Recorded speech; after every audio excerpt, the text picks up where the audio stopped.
Bismillahirrahmanirrahim. Assalamualaikum warahmatullahi wabarakatuh. Kurang semangat. Saya ulangi. Assalamualaikum warahmatullahi wabarakatuh.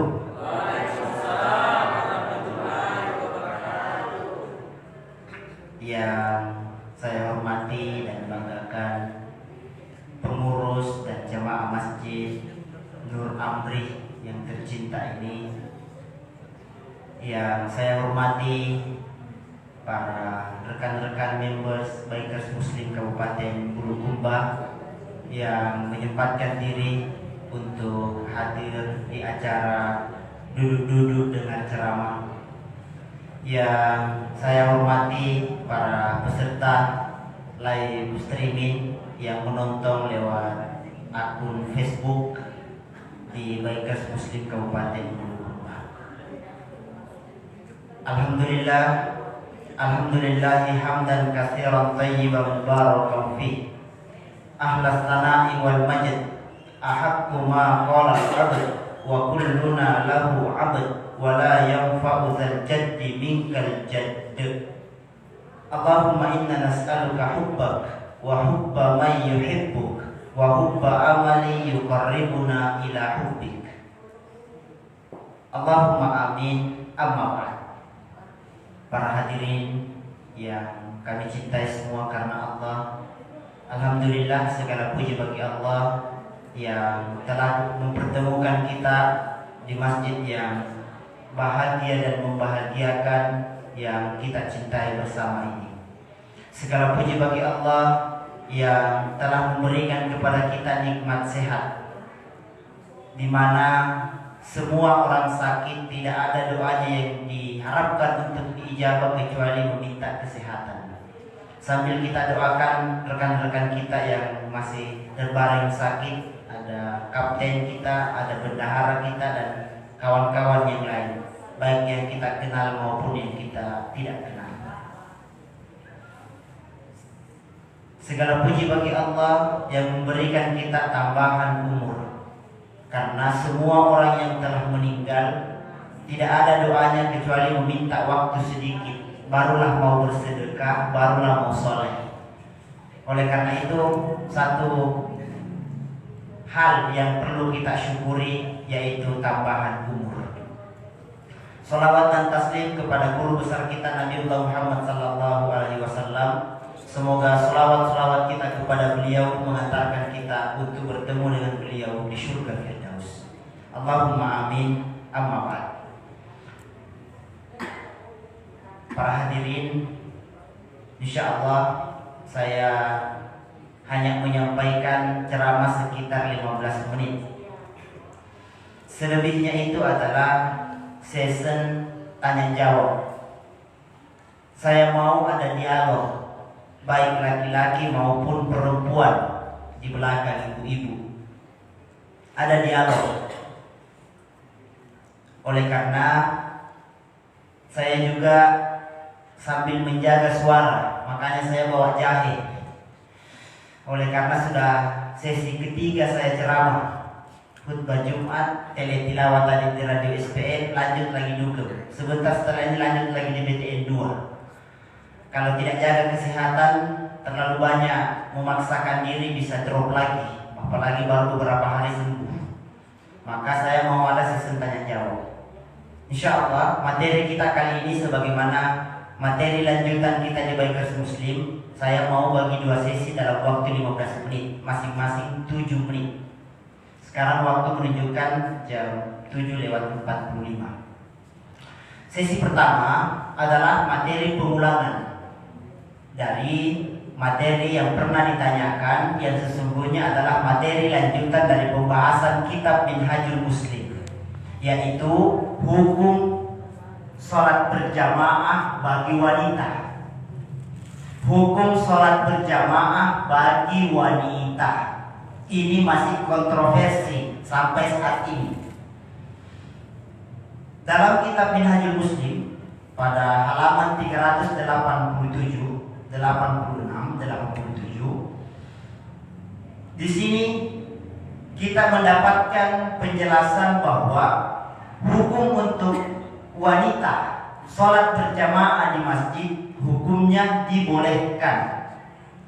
dibolehkan selama tidak menggunakan wangi-wangian, parfum, tidak terlalu mencolok parfumnya dan tidak terlalu mencolok pakaiannya sampai menggunakan emas dan berbagai macamnya untuk keindahan tubuhnya. Tidak.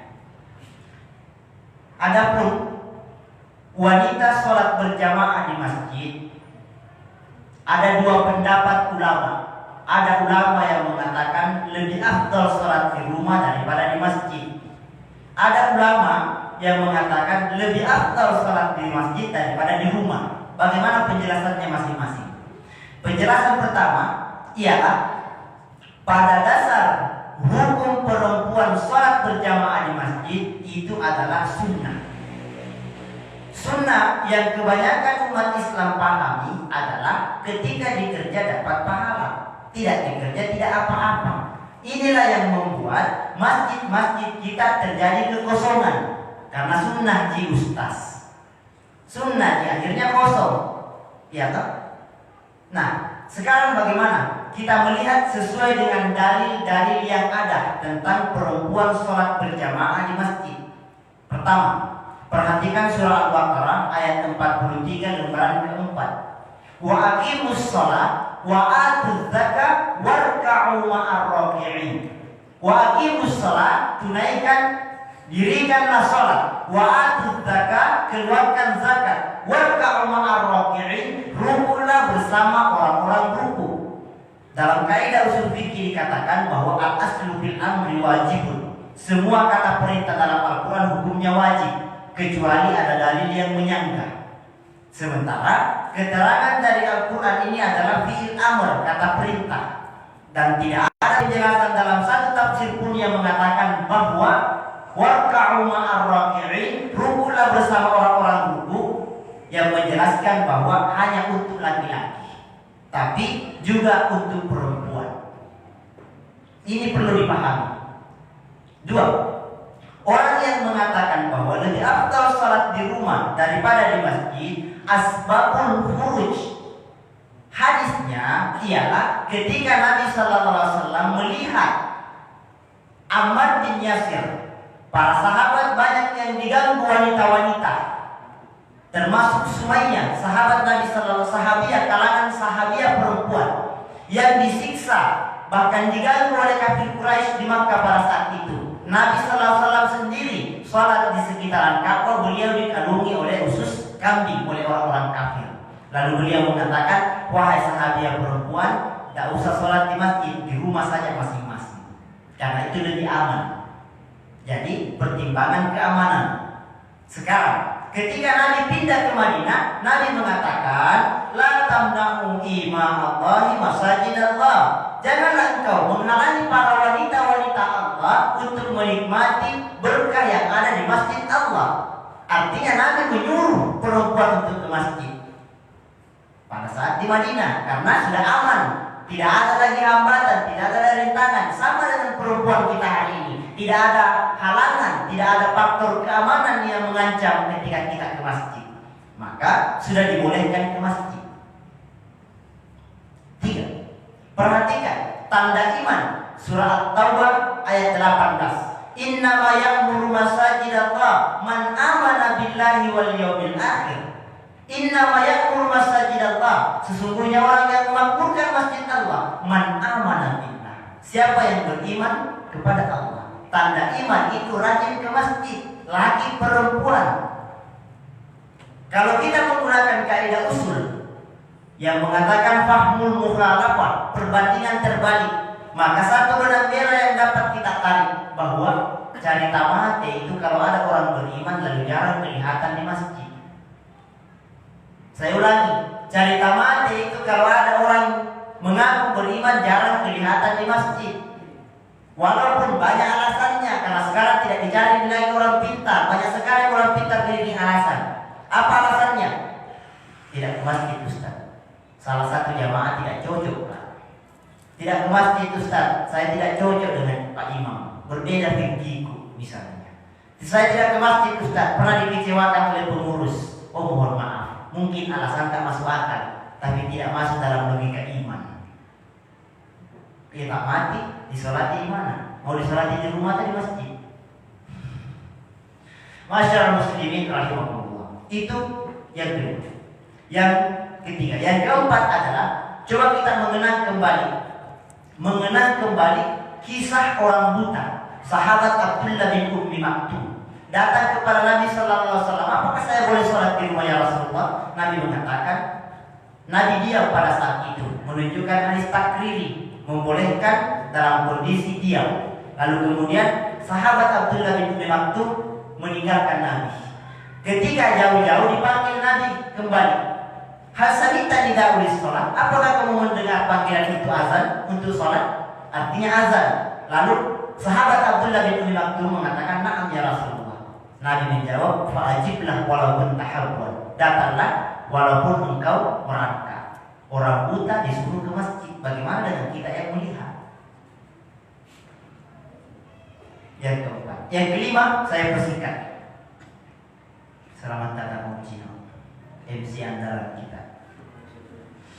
Yang kelima adalah, coba kita bayangkan kalau perempuan muslimah hari ini masih mengatakan bahwa lebih afdal sholat di rumah daripada di masjid, maka sebaiknya dan nasihatilah pasangan kita dengan lebih rajin perempuan sholat di masjid. Karena laki-laki kita, suami kita tidak bisa itu ke masjid kalau masih naik kaki kita satu di atas laki-laki. Baru mau diharap bangun sholat subuh, tidak bisa. Kita yang lebih duluan membangunkan suaminya ke masjid, maka laki-laki pasti lebih rajin ke masjid. Logika yang lain sesuai dengan akal. Kalau besok kita dapat hadiah umroh atau haji, lalu kita masih berkeyakinan masih lebih afdal sholat di rumah daripada di masjid, maka sebaiknya tidak sholat di Masjid Nabawi, sholat di hotel saja karena lebih afdal. Iya. Karena tidak ada kaifiat umroh dan haji di Masjid Nabawi. Rata-rata di Masjidil Haram. Tawaf saat itu di Masjidil Haram. Maka di Masjid Nabawi jangan memakai di hotel, mati saja. Tanpa itu. Sudah dijelaskan dalilnya, sudah dijelaskan dalil aklinya. Kita pahami. Tapi kita tidak mempersalahkan yang berbeda pendapat dengan kita. Kita saling menghormati dalam perbedaan dan kita saling mencintai dalam perbedaan. Karena sejak Nabi SAW hidup sudah terjadi banyak perbedaan di kalangan sahabat. Oleh karena itu jangan mempersalahkan yang berbeda pendapat dengan kita, tapi kita saling menghormati. Yang salah adalah yang mempersalahkan. Bijaklah dalam berilmu dan bijaklah dalam berdakwah. Poin pertama, 7 menit. Poin kedua, 7 menit. Ialah tadabbur singkat tentang penghayatan sholat. Allah Tabaraka wa Ta'ala dalam Al-Quran surah keempat, surah An-Nisa ayat 103, beliau Allah yang kita cintai berfirman, Fa'iza qadaitumus sholat, apabila kamu telah menunaikan sholat. Kalau kita wakafkan di sini, memberhentikan bacaan sampai di sini, penafsiran semua ulama tafsir, kalau ada ayat yang tidak dijelaskan tempat dan waktunya, itu menunjukkan akan terulang. Artinya bahwa kebanyakan umat Islam yang hanya mendirikan sholat, tapi sesungguhnya hanya melepaskan kewajiban. Masuk pajak, tapi sesungguhnya hanya melepaskan kewajiban. Tidak ada ibrah, tidak ada pelajaran yang mampu diambil dari sholatnya. Tidak mampu sholatnya menghindarkan dia dari dosa dan maksiat. Tidak menyambung amal dengan amal, tapi menyambung amal dengan dosa. Bahkan lebih parah daripada itu adalah menyambung dosa dengan dosa. Dek nasupanya tidak pernah mau ke dalam supaya muat. Kebohongan ditutup dengan kebohongan, menyambung dosa dengan dosa. Na'udzubillah. Inilah yang menyebabkan banyak orang heran. Kenapa ayat mengatakan inna sholata tanha 'anil fahsya'i wal munkar? Kenapa saya sholat, Ustaz, tapi tidak mampu mencegah saya dari perbuatan keji dan munkar? Saya tetap kecanduan dengan dosa. Jawabannya bukan sholat yang salah. Mungkin cara tak sholat yang salah. Sholatnya terlalu cepat, mabito malu lantak pada bulu. Bukan sholat yang salah, mungkin sholat tak yang salah. Lanjutan ayat. Fadhkurullaha qiyaman wa qu'udan wa ala junubihim. Dengan sholat itu mengantarkan kita fadhkurullaha, mengingat Allah, menyambung hati dengan Allah, selalu berzikir kepada Allah. Setelah sholat berzikir, bahkan setelah sholat dianjurkan beristighfar. Adakah dosa dalam sholat? Banyak. Kapan kita menyambung hati dengan Allah? Qiyaman jamak dari qama yaqumu, berdiri. Artinya banyak tempat berdiri. Artinya ketika kita beraktivitas tetap mengingat Allah. Inilah pembelajaran dari semua doa yang diajarkan Nabi Sallallahu Alaihi Wasallam. Sebelum masuk masjid diajarkan berdoa, sebelum naik kendaraan diajarkan berdoa, sebelum keluar rumah diajarkan berdoa, masuk WC diajarkan berdoa, sebelum makan diajarkan berdoa, sebelum tidur diajarkan berdoa. Kenapa? Karena kita mau menyambung hati dengan Allah, bekerja bersama Allah. Itulah manfaat sholat. Kapan? Wa qiyaman wa qu'udan. Sementara dulu. Tidak semua pekerjaan diselesaikan dengan berdiri. Kadang-kadang kita mesti duduk seperti ini, menyambung hati dengan Allah. Ingat betapa kecilnya kita di hadapan Allah. Allah menguasai darah kita, Allah menguasai kedipan mata kita, Allah menguasai nafas kita. Selain daripada wa qu'udan wa ala junubihim, dan ketika kita berbaring.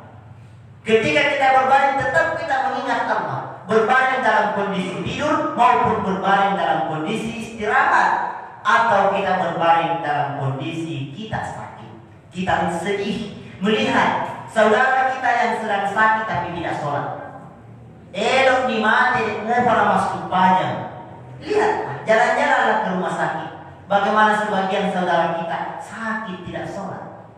Bukan hanya di rumah sakit, mungkin ada yang di rumah sakit tidak sholat. Na'udzubillah. Masyarakat muslimin rahimahullah. Perhatikan, doa sangat diijabah dalam sholat.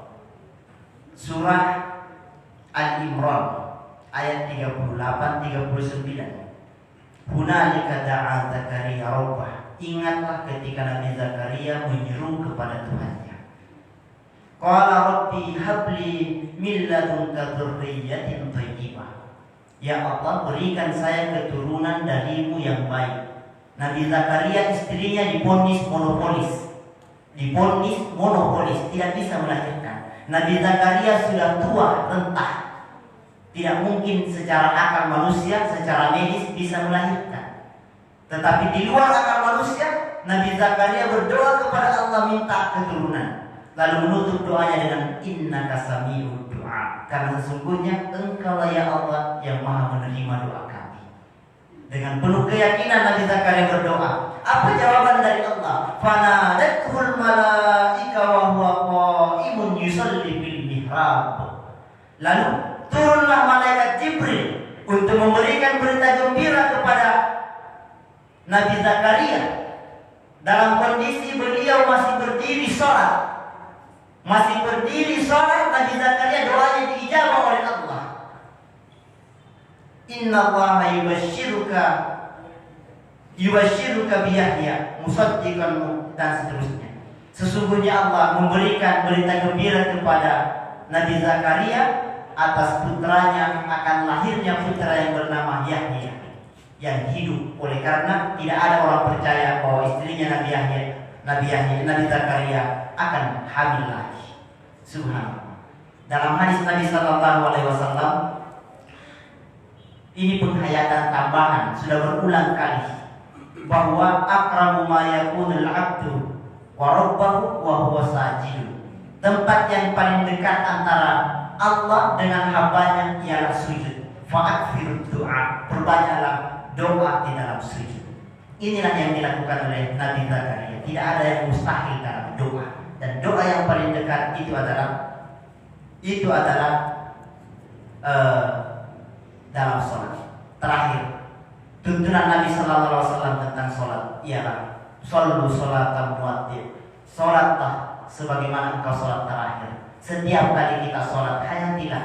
Boleh jadi ini sholat terakhir kita. Sholat isya sebentar, hayati. Boleh jadi itu sholat isya yang terakhir. Hayati apa doa kita sebelum kita tidur. Siapa yang hafal doa sebelum tidur?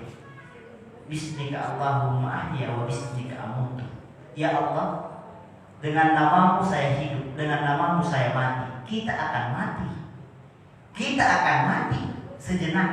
Apalagi doa yang lain. Doa ketika kita bangun dari tidur.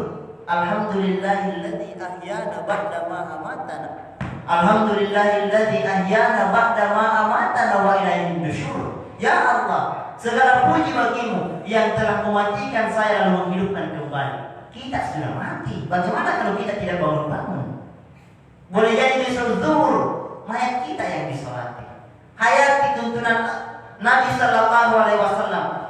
Uzkurul mauta bis sholat. Ingat kematian dalam sholat. Sholat di Masjidil Haram. Bayangkan suatu saat kita akan disolati terbujur kaku, berselimut kain putih, tidak bernyawa lagi, disolati oleh keluarga, diantar ke pemakaman oleh keluarga dan seterusnya. Itu meneteskan air mata. Sekali-sekali sholatlah lalu meneteskan air mata. Hayati sholat kita. Boleh jadi ini sholat terakhir. Hayati sholat ini. Mudah-mudahan inilah yang mengantarkan kita ke surga.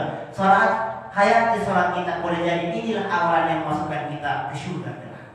Demikian motivasi 15 menit ini. Demikian motivasi 15 menit ini. Mudah-mudahan ini mengantarkan kita untuk semakin memperhatikan sholat-sholat kita atas izin Allah Tabaraka wa Ta'ala. Waktu Isya masuk lewat jam 7 lewat 17 dan 18. Masih ada waktu sekitar beberapa menit ke depan untuk kita sesi tanya jawab. Silahkan. Ya, Ustaz Mukli. Assalamualaikum warahmatullahi wabarakatuh. Assalamualaikum warahmatullahi wabarakatuh. Saya ingin bertanyakan yaitu, betulkah ketika kita mengirimkan Al-Fatihah kepada orang yang meninggal itu tidak sampai karena dengan alasan tidak ada tuntunan atau tidak ada dalil? Terima kasih. Assalamualaikum. Ternyata ada kawan saudara saya Pak Arda. Insyaallah. Bismillahirrahmanirrahim. Pertanyaan yang cukup bagus yang mengatakan bahwa bagaimana kalau kita mengirim surah Al-Fatihah kepada orang yang telah meninggal. Jawaban saya boleh dipilih dari jawaban pendapat-pendapat para ulama kita, karena ulama juga yang menuntun kita untuk mengirimkan Al-Fatihah kepada orang yang meninggal. Pada sisi yang lain, ulama juga yang terjadi perbedaan bahwa tidak sampai. Jawaban yang pertama ialah kalau ditafsirkan bahwa salah satu amalan anak atau doa anak kepada orang tua, dakwatus waladus saleh, doanya anak saleh berupa surah Al-Fatihah, itu diharapkan sampai kepada orang tua, maka itu punya dasar. Tapi kalau dicari tuntunannya secara khassa, itu tidak ada dalilnya. Maka itulah yang dijadikan dasar sebagian ulama bahwa tidak sampai. Maka saya mengatakan begini, silakan dilakukan apa yang kita yakini tanpa mempersalahkan orang yang mempersalahkan kita. Begitu. Karena hal gaib hanya Allah yang tahu. Hal gaib hanya Allah yang tahu. Apa bedanya dengan anak kecil? Anak kecil yang kita bawa ke masjid, ketika dia hafal 30 juz, mengantarkan satu keluarga masuk surga. Bagaimana tuh segitu? Nah, itu ada dalilnya. Itu ada dalilnya. Iya. Jadi saya tidak mau terlalu mendalam membahas persoalan khilafiyah ulama. Saya hanya mengatakan jangan saling mempersalahkan. Lebih banyak persamaan kita daripada perbedaan kita. Gitu. Kalau ada yang baca Al-Fatihah untuk orang meninggal, dipersilahkan. Tapi kalau ada yang mengatakan jangan, sebaiknya dipersilahkan juga. Dengan tetap saling menghormati. Gitu. Begitu, akhi. Semoga tidak puas. Assalamualaikum warahmatullahi wabarakatuh. Cina. Singkat masih mengenai sholat Jumat. Sholat Jumat. Iya. Di beberapa tempat saya pernah dan sering kali melihat dua kali azan. Dua Dua kali azan. azan. Iya. Dan di beberapa tempat juga Satu kali. Iya. Pertanyaannya, yang manakah yang harus dijadikan tuntunan yang terbaik? Iya. Selebihnya mohon pencerahannya Ustaz. Terima kasih. Assalamualaikum warahmatullahi wabarakatuh. Assalamualaikum warahmatullahi wabarakatuh. Dua pertanyaan yang sangat baik. Masih tetap pada persoalan khilafiyah, tapi lebih mudah pertanyaannya daripada sebelumnya. Bagaimana azan pertama dengan azan kedua pada sholat Jumat? Azan pertama pada zaman Nabi Sallallahu Alaihi Wasallam masih hidup, itu azan pertama. Azan satu kali. Ketika Khalifah Utsman bin Affan radhiyallahu anhu memimpin kota Makkah dan Madinah, beliau berkedudukan di Madinah. Masyarakat banyak sekali. Masyarakat sudah mulai banyak sekali. Akhirnya terjadilah rembukan hasil musyawarah mufakat di tengah sahabat. Sepertinya tidak cocok kalau satu kali jadi azan, harus dua kali. Maka dilakukanlah azan dua kali. Dan tidak mungkin sependek kajian saya kita tidak mencurigai sahabat, apalagi sehebat Utsman bin Affan yang menyalahi dari tuntunan Nabi Sallallahu Alaihi Wasallam. Tidak mungkin para sahabat yang hidup pada zaman Utsman bin Affan tidak menegur Utsman bin Affan. Kenapa azan dua kali kalau tidak ada tuntunan dari Nabi Sallallahu Alaihi Wasallam? Maka silahkan azan dua kali boleh, azan satu kali boleh, sama-sama kuatnya. Tidak mungkin kalau kita mencurigai Utsman bin Affan pelaku bid'ah, tidak mungkin. Maka lakukanlah. Saya khutbah pada masjid yang satu kali dan khutbah pada masjid yang dua kali, dan tidak ada perbedaan di antaranya. Iya. Di sini pentingnya banyak bertanya supaya tidak saling mempersalahkan. Kormai kata, mak babak sisi mikir bang babak di dua. Oh tidak, sama-sama jika siap. Dalilnya sama dengan bacaan sholat Allahumma baik baini dengan Allahu akbar kabirah, persis kedudukannya, sama kedudukannya. Di sini pentingnya, maka ulama yang berbeda pendapat ke bawah anggotanya, sesungguhnya ulama-ulama mereka menyatu baku peluk kalau ketemu, karena mereka saling memahami kedudukan dalil. Iya, begitu. Iya, Ustaz Yusuf. Assalamualaikum warahmatullahi wabarakatuh. Salam. Terima kasih Ustaz atas kesempatan yang diberikan. Iya. Pertanyaan saya juga mengenai masalah Jumat. Jumat. Nah, saat ini kebanyakan yang terjadi adalah banyak jamaah Jumat ketika khatib sementara khutbah, masih banyak juga jamaah yang di bawah itu masih cerita, atau bahkan nanti setelah selesai khutbah baru masuk. Nah, pertanyaannya adalah apakah yang cerita ini salatnya sah, dan yang baru masuk ketika selesai khutbah apakah juga salatnya sah? Terima kasih Ustaz. Assalamualaikum warahmatullahi wabarakatuh. Assalamualaikum warahmatullahi wabarakatuh. Ustaz Yusuf, sebenarnya beliau mau menjelaskan. Mestinya beliau yang menjelaskan kedudukan salat Jumat bagi mereka yang berbicara, bagi mereka yang terlambat, apalagi khutbah kedua di Jumat baru penuh semua pintu. Dan itu kebanyakan masjid-masjid tercinta kita terjadi pada kalangan saudara seiman kita. Pertama, jawaban saya, Nabi Sallallahu Alaihi Wasallam bersabda, janganlah engkau menggeserkan pasir, jangan memindahkan pasir pada saat khatib sudah naik mimbar. Larangan Nabi untuk menggerakkan, memindahkan pasir pada saat khatib sudah naik mimbar. Itu keras. Itu keras. Bagaimana dengan mereka yang masih bicara? Bagaimana mereka yang masih main handphone? Iya, lebih besar daripada memindahkan satu pasir. Saya mohon maaf Pak Pengurus, saya harus sampaikan, termasuk memindahkan kotak amal. Apa boleh buat? Qulil haqqa walau kana murra. Berat memang ku bilang, tapi harus ku sampaikan. Iya. Mau media apa? Lebih baik sudah itu berzikir baru dikasih pindah. Kalau sementara hatib naik mimbar, sebaiknya tidak dilakukan. Khusyuk. Yang lebih parah daripada itu tidur. Jamaah kita tidur pada saat khutbah Jumat. Iya, itu lebih parah. Bagaimana yang terlambat? Nanti khutbah kedua baru masuk. Saya tidak berani mengatakan sholatnya batal. Oleh karena itu tidak ada dalam pembatal-pembatal sholat. Saya hanya berani mengatakan tidak tercatat di kitab-kitab malaikat. Iya. Saya tidak berani mengatakan bahwa itu batal sholatnya. Karena saya tidak membaca ada kitab yang membatalkan sholat orang yang terlambat sholat Jumat. Iya. Itu penjelasannya Ustaz. Sahnya insya Allah saya masih berani mengatakan sah. Karena saya tidak menemukan ada kitab yang mengatakan batal sholatnya. Iya. Kecuali kalau ada kitab yang ditemukan besok bahwa orang yang terlambat masuk salat Jumat lalu tidak khutbah Jumat pertama mengatakan batal dan ada dalilnya, saya siap berubah. Saya siap berubah. Tapi selama saya tidak menemukan ilmunya, saya berani mengatakan, saya tidak berani mengatakan batal. Iya. Karena banyak itu. Banyak. Khutbah Jumat orang di luar di semua merokok. Cerita, pas baca doa hatib penuh semua.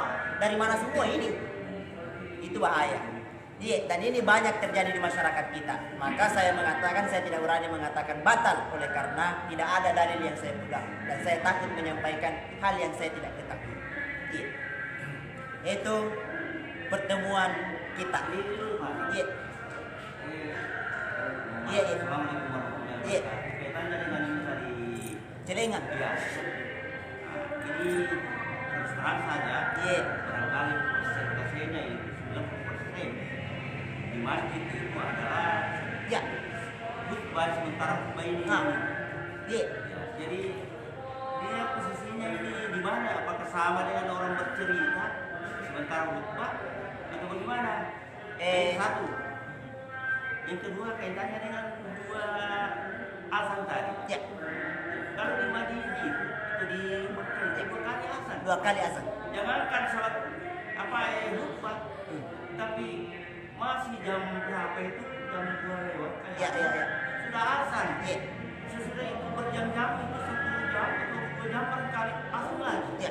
Nah ini Ya. hubungannya dengan 2 azan itu tadi. Ya. Kan kita bisa lihat di Maka dan Madinah. ya, di Oke. Jadi ini tadi. Bismillahirrahmanirrahim. Sekali lagi bahwa memang betul kejadian hampir semua masjid Pak tentang celengan. Tapi tetap saya kembalikan bahwa Nabi melarang memindahkan pasir. Bagaimana kita menafsir itu? Tergantung bagaimana pengurus masjid menafsirkan itu. Saya tidak mau terlalu memasuki unsur pengurus masjid. Minimal saya mengingatkan bahwa ada hadis Nabi melarang memindahkan pasir. Bagaimana dengan yang lain? Yang kedua tentang azan 2 kali. Memang betul bahwa Saudi Arabia menganut mazhab Maliki. Ulama-ulama Maliki itu menganggap bahwa azan adalah panggilan untuk sholat. Maka jauh sebelum menunaikan sholat dia sudah dipanggil. Iya. Coba lihat di Madinah ada kuburannya Imam Malik. Imam Malik. Dan sampai hari ini banyak kaifiat ibadah kita yang berbeda dengan Saudi Arabia. Misalnya membesarkan basmalah karena kita Syafi'i. Disitulah indahnya berbeda. Iya. Yang benar adalah tidak mempersalahkan mereka yang berbeda dengan kita. Saling mencintai. Selama dia sholat, selama dia bersyahadat dan syaratnya tidak diubah, mereka adalah saudara kita. Surah Al-Hujurat ayat 10. Innamal mu'minuna ikhwah. Begitu Pak. Iya. Masih ada. Iya. Begitu. Maka saya tergantung internal masjid karena ini menyeluruh, merata. Maka saya hanya menyampaikan dan bukan saya menentukan. Minimal disampaikan ada yang begini. Makanya tadi saya mengatakan qulil haqqa walau kana murra. Mesti disampaikan mau dia apa nak? Begitu tulisan dalam hadis. Iya. Itu penjelasannya Pak. maka insya Allah akan kita temukan hasil musyawarah. Orang yang bermusyawarah tidak jauh dari kesalahan. Kalau dia salah sedikit, iya, lebih banyak kebenarannya hasil musyawarah daripada satu orang yang berpikir. Iya. Itu penjelasan singkat dari saya. Maka musyawarah itu sangat dianjurkan dalam Al-Quran surah Al-Imran 159. Wasyawirhum fil amr. Bermusyawarahlah dalam segala urusan agama ini. Iya. Karena boleh jadi tepat pada satu orang tapi tidak tepat pada banyak orang. Iya. Itu penjelasannya. InsyaAllah pada kesempatan lain kita bisa berdiskusi, kita bisa berdialog, dan kita lebih bijak karena kita semakin pembelajar, dan pembelajar sejati adalah orang yang melakukan perubahan ke arah yang lebih positif. Apabila ada kekurangannya mohon dimaafkan, apabila ada kelebihannya itu datangnya dari Allah, dan mari kita ikhlas menunaikan ibadah salat Isya. Hadanallahu wa iyyakum ajma'in. Wassalamualaikum warahmatullahi wabarakatuh.